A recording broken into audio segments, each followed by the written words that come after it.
Hai semuanya, kembali lagi dengan video pembelajaran kita. Kali ini materinya tentang konsep perpajakan internasional. Hukum pajak internasional dapat dibedakan menjadi dua arti.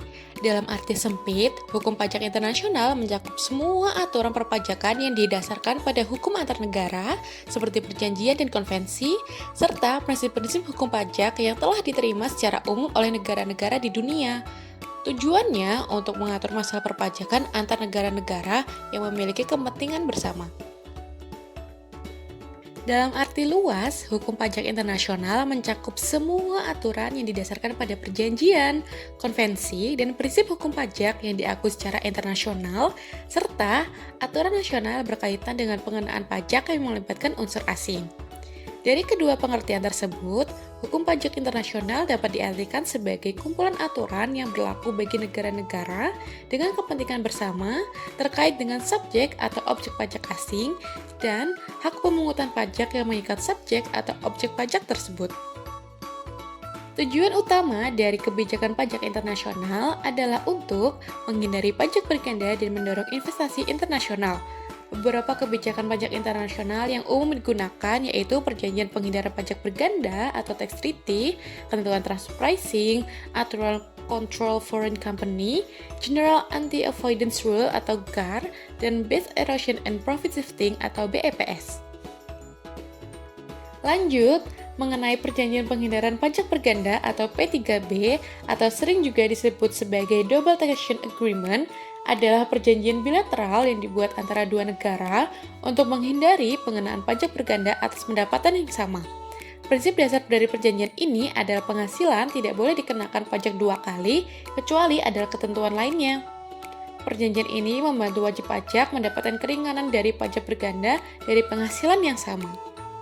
Dengan adanya perjanjian bilateral, diharapkan dapat meningkatkan kerjasama ekonomi secara global yang terjadi karena beban pajak pada transaksi internasional dapat dikurangi sehingga dapat meningkatkan hasil investasi, terutama bagi perusahaan multinasional. Berdasarkan asas pemajakan yang diadopsi, Indonesia menggabungkan kedua template OECD model dan UN model. Di Indonesia sendiri menggunakan istilah perjanjian karena P3B ini merupakan hasil kesepakatan kedua negara terkait hak pemajakan. Banyak orang mengira bahwa P3B dan Double Taxation Agreement atau DTA adalah dua hal yang berbeda. Padahal sebenarnya kedua istilah ini merujuk pada konsep yang sama. Istilah P3B lebih umum digunakan dalam konteks hukum di Indonesia, sedangkan DTA lebih banyak digunakan secara internasional.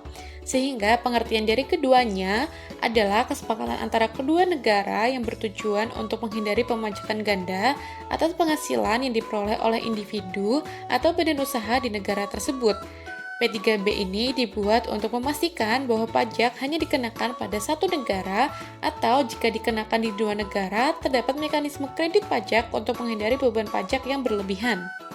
Adapun beberapa tujuan utama dari P3B yaitu pertama, menghindari pajak berganda, kedua, meningkatkan kepastian hukum bagi wajib pajak, ketiga, mencegah penghindaran pajak, dan yang terakhir, meningkatkan investasi asing dan perdagangan. Prosedur penerapan perjanjian penghindaran pajak berganda melibatkan beberapa tahapan.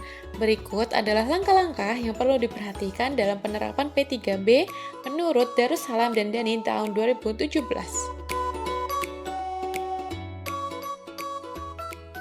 Syarat pemanfaatan perjanjian penghindaran pajak berganda atau P3B meliputi beberapa ketentuan yang harus dipenuhi agar dapat memanfaatkan tarif yang lebih rendah dari tarif domestik. Berikut adalah syarat-syarat yang harus dipenuhi.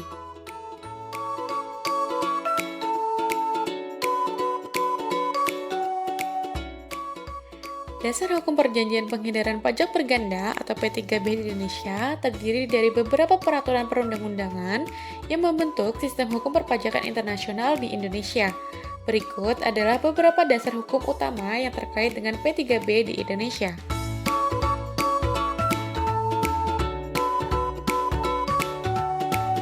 Demikian materi tentang konsep perpajakan internasional pada hari ini. Terima kasih sudah menonton. Sampai jumpa pada video selanjutnya.